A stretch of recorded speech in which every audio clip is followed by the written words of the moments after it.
Halo semuanya. Assalamualaikum warahmatullahi wabarakatuh. Perkenalkan, saya Rosyana Aulia. Pada kesempatan kali ini, kita akan belajar mengenai materi pengukuran. Di sini, saya bersama dengan teman-teman saya dari kelompok 1 kelas C PGSD UNJ 2019. Teman-teman saya dari kelompok 1 diantaranya Elsa Anatresia Christine, Farhan Naufal, Mila Amelia, Nesa Lutfia, Rezaki, Rosyana Aulia, dan Vina Puji Triani. Masuk pada materi pengukuran ini ialah yang pertama, pengertian dari pengukuran. Selanjutnya, besaran pokok dan besaran turunan, lalu sistem hukum internasional dan alat ukur dengan satuan panjang, masa, waktu, dan suhu. Selamat menyaksikan. Assalamualaikum warahmatullahi wabarakatuh. Perkenalkan, nama saya Mila Amelia, perwakilan dari kelompok 1 akan menyampaikan materi mengenai pengukuran.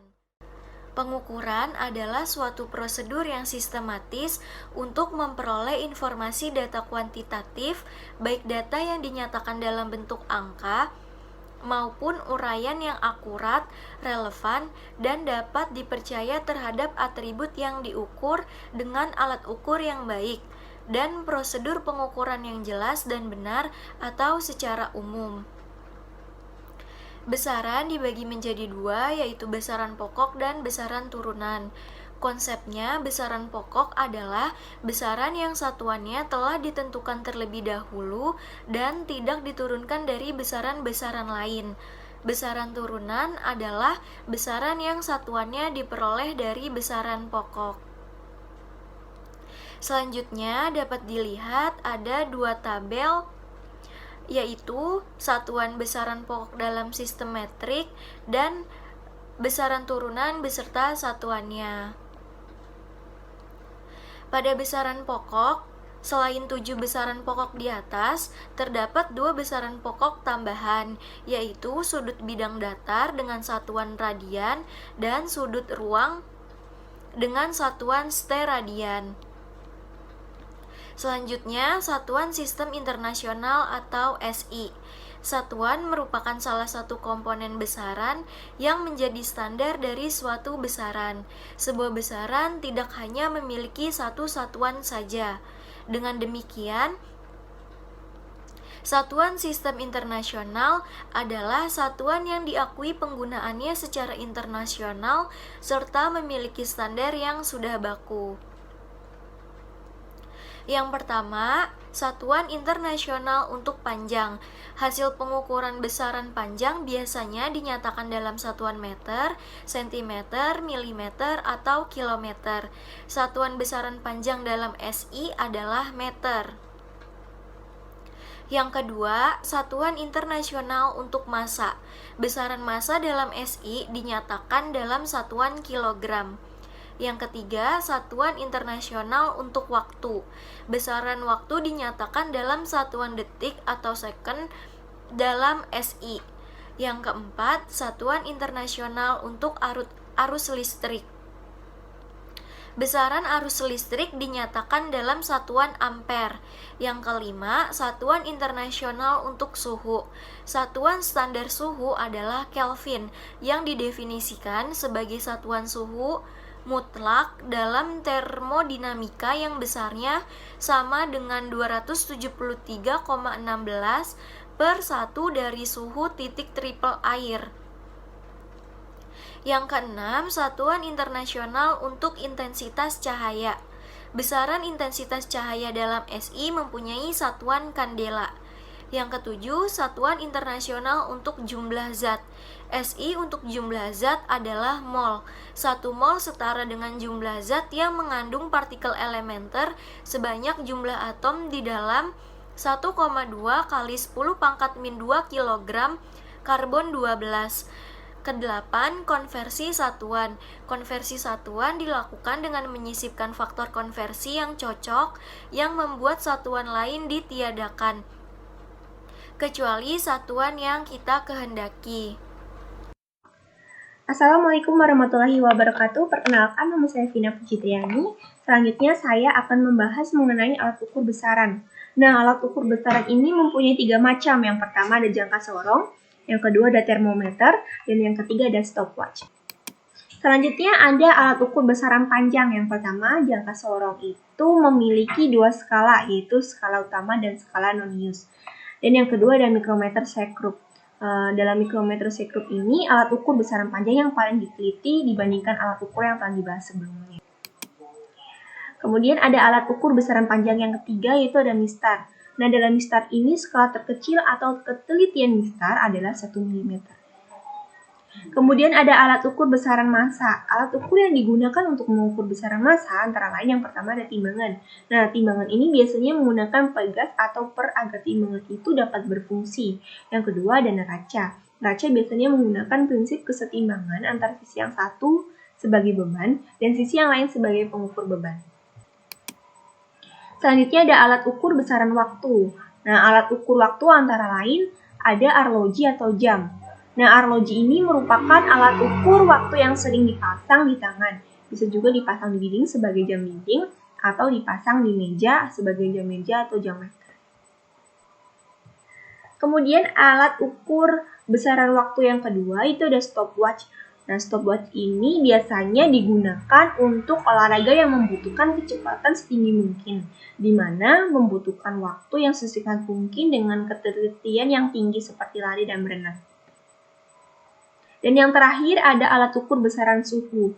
Nah, suhu itu sendiri adalah ukuran derajat panas atau dingin suatu benda.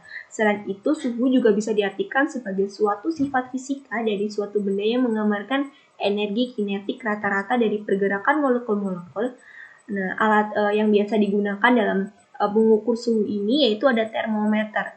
Dalam termometer yang digunakan itu adalah termometer zat cair dengan pengisi pipa kapilernya adalah raksa atau alkohol. Berikut ini adalah penetapan titik tetap pada skala termometer. Yang pertama dari termometer Celcius. Nah, termometer Celcius ini titik tetap bawah diberi angka 0 derajat Celcius, di mana 0 derajat Celcius ini merupakan titik beku air. Sementara titik tetap atas itu diberi angka 100 derajat Celcius, di mana 100 derajat Celcius ini merupakan titik didih air. Yang kedua ada termometer Reaumur.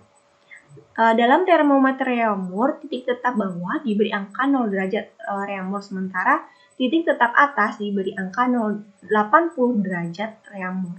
Dan yang ketiga itu ada termometer Fahrenheit. Dalam termometer Fahrenheit, titik tetap bawah diberi angka 30 derajat Fahrenheit, sementara titik tetap atas diberi angka 212 derajat Fahrenheit. Dan yang terakhir ada termometer Kelvin. Dalam termometer Kelvin, titik tetap bawah diberi angka 273 Kelvin, sementara titik tetap atas diberi angka 373 Kelvin. Assalamualaikum warahmatullahi wabarakatuh. Perkenalkan, nama saya Farhan Naufal Herwiansyah dari kelas C 2019. Saya akan menjelaskan mengenai materi alat ukuran besaran panjang. Alat ukuran besaran panjang adalah suatu alat yang berfungsi untuk menentukan atau mengukur panjang dari suatu objek. Dan salah satu contoh dari alat ukuran besaran panjang yaitu penggaris. Dan di sini saya akan menjelaskan mengenai cara penggunaan dari penggaris. Selanjutnya, saya akan mengukur pulpen ini menggunakan penggaris. Garis panjang yang terdapat pada penggaris berarti berukuran cm, lalu yang pendek berarti mm. Langkah pertama dalam mengukur pulpen ini menggunakan penggaris, yang pertama adalah sejajarkan pulpen dengan penggaris. Pastikan salah satu ujung pulpen berada di titik 0. Lalu, langkah yang kedua adalah perhatikan ujung lain dari pulpen. Setelah itu, kita bisa menghitung angka dari 0 ke angka yang berada dari ujung lain pada pulpen. Setelah itu, yang terakhir, kita dapat menemukan ukuran pulpen ini, di mana pulpen ini berukuran 14,5 cm. Sekian tutorial cara penggunaan penggaris. Selanjutnya, saya Elsana Tresya Christine ingin menjelaskan serta mempraktekkan alat ukur besaran massa. Nah, alat ukur besaran massa ini biasanya disebut dengan timbangan atau neraca. Timbangan biasanya menggunakan pegas atau per agar timbangan dapat berfungsi. Dan selanjutnya ada neraca. Nah, neraca sendiri itu biasanya menggunakan prinsip keseimbangan antara sisi yang satu sebagai beban dan sisi yang lain sebagai pengukur beban. Nah, sekarang kita praktekkan yuk bagaimana caranya mengukur besaran massa pada suatu benda menggunakan neraca. Sekarang saya akan mempraktekkan bagaimana cara menggunakan alat ukur massa. Di sini saya sudah menyiapkan alat ukur neraca dan saya sudah menyiapkan juga 2 bungkus tepung, yang satu yang kecil dan besar. Mari kita ukur menggunakan neraca. Nah, besaran dalam 1 bungkus tepung yang kecil ini adalah 300 gram. Jadi, massa dalam 1 bungkus ini adalah 300 gram. Selanjutnya, kita akan mengukur besaran massa di dalam 1 bungkus tepung yang besar ini ya. Nah, dapat kita lihat jarum di neraca ini menunjukkan 1000 gram. Jadi, besaran massa dalam 1 bungkus tepung yang besar ini adalah 1 kilogram. Jadi, teman-teman, fungsi dari neraca adalah alat ukur untuk mengukur suatu massa benda dengan satuan kilogram yang dapat digunakan untuk kehidupan sehari-hari. Halo, Assalamualaikum teman-teman. Perkenalkan, nama saya Rezaki. Sini saya akan mempraktekkan alat ukur besaran waktu. Simak videonya ya. Untuk mengukur besaran waktu, kita menggunakan stopwatch. Tapi karena dari saya tidak memiliki stopwatch, jadi saya menggunakan aplikasi yang tersedia. Ya, baik yang jadi di dalam stopwatch ini ada 3 perbandingan skala. Yang besar ini, yang jarum besar dan angka-angka yang besar ini, dia memuat satuan detik. Yang dimana ketika dia berputar hingga 1 putaran penuh atau hingga 60 detik, maka jarum kecil yang bagian kanan ini dia akan berputar setelah melewati angka 60. Jadi 1 menit, 2 menit, dan seterusnya.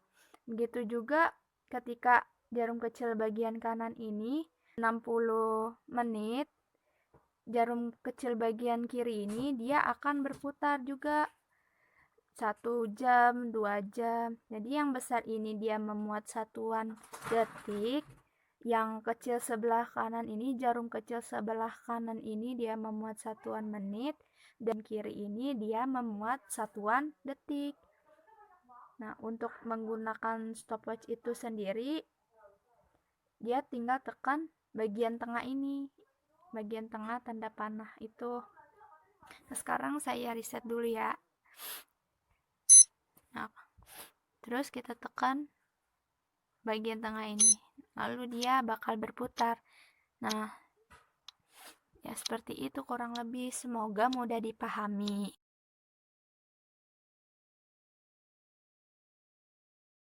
Sini saya akan melakukan percobaan stopwatch dengan uang logam yang digelindingkan sepanjang 42 cm. Pertama saya akan reset ulang terlebih dahulu stopwatchnya, lalu akan saya gelindingkan.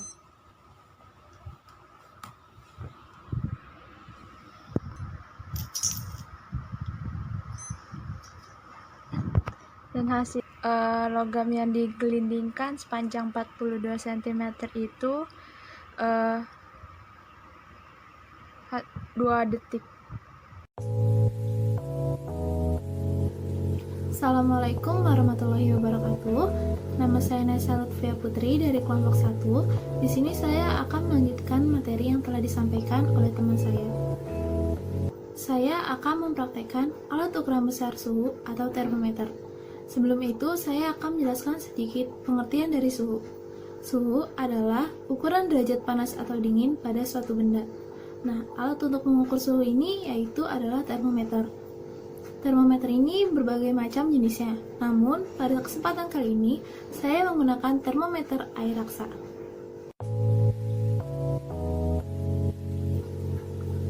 Apa sih termometer air raksa itu? Termometer air raksa yaitu biasa kita gunakan untuk mengukur suhu pada tubuh kita. Nah, di sini saya akan menjelaskan sedikit bagian-bagian dari termometer air raksa. Yang pertama itu ada tandon, lalu ada skala, ada lekungan, ada raksa sebagai zat cair pengisi termometer, ada tabung, dan juga pipa kaca. Selanjutnya saya akan mempraktekkan alat ukuran besar suhu atau termometer. Di sini saya akan mempraktekkan bagaimana cara kita menggunakan termometer air raksa. Termometer air raksa sebelum digunakan, kita pastikan terlebih dahulu bahwa air raksanya berada di bawah 35 derajat. Apabila air raksa masih berada di atas 35 derajat, kita kibas-kibaskan seperti ini, agar air raksanya turun sampai 35 derajat. Setelah itu, termometer air raksa bisa dilakukan dengan dua cara, yaitu melalui mulut dan juga melalui ketiak.